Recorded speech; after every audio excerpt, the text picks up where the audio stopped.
The following quote is from Stop the World, the autobiography of Winnie Ewing.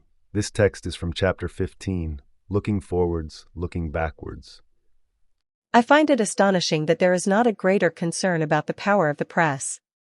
I remember an Irish colleague from Fianna Fáil saying to me, apropos of the power of the British media and their slavish adherence to the status quo, that if the BBC had existed in 1919, Ireland would not have become independent.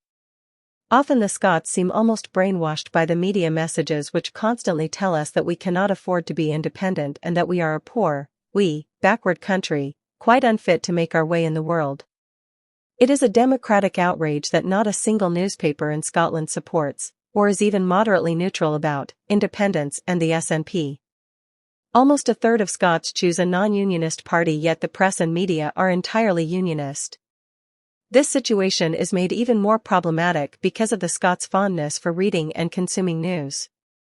We take more papers than any other country in Europe, yet our media diet is politically biased and sometimes even poisonous. Much of this is to do with media ownership and control, which inevitably lies outside Scotland.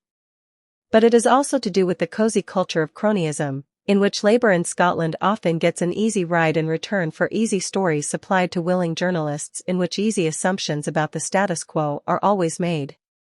Of course, not all journalists are like that, nor all newspaper editors, but there are sufficient to make sure that very little changes and that there is a pressure against change.